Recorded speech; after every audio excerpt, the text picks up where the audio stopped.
En fait, le plus important vraiment dans le suivi de ces malades, c'est ce qui est recommandé, c'est vraiment sur les symptômes et sur la CRP, les marqueurs de l'inflammation.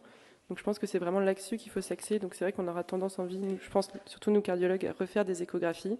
Et dans la mesure où l'épanchement ne va pas se majorer et que tous les marqueurs de l'inflammation clinique, biologique nous disent que la maladie est contrôlée, si on a juste le critère d'un épanchement péricardique persistant, je ne pense pas que ce soit vraiment une indication à faire des durées plus prolongées. Mais encore une fois, je pense que ça peut être une bonne idée de s'aider par exemple de l'IRM qui vous montrera s'il y a toujours des processus inflammatoires au sein de cet épanchement ou pas.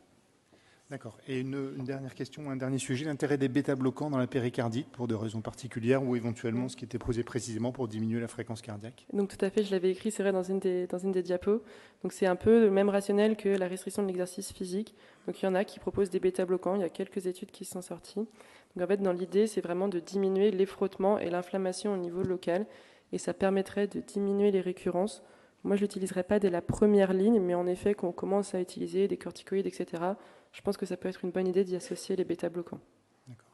Alors peut-être une dernière question très courte, parce que c'est un sujet, enfin un truc auquel on est parfois confronté. Chez un patient qui a une symptomatologie typique, comme on disait tout à l'heure, en post-vaccination, post-myocardite, enfin, en autre sujet, il a une symptomatologie typique, mais il n'a pas de syndrome inflammatoire, mais le CG est normal, mais l'échographie n'est pas très... Hein. Est-ce qu'on traite quand même? Est-ce qu'on temporise? Est-ce que... Stricto sensu, il nous faut deux critères. Donc, il nous faut la douleur typique, plus ou moins. Donc, on a dit les marqueurs de l'inflammation, tout le reste. Je pense que là aussi, ça peut être une bonne indication. Donc, premièrement, à aller faire les examens d'imagerie en couple, surtout l'IRM. Et dans ces formes un peu frustres, on sait justement, il y avait une étude qui avait été parue, qu'on a des patients chez qui on n'arrive pas à faire le diagnostic, mais qui en fait plus tard vont évoluer vers une forme vraiment caractérisée de péricardite.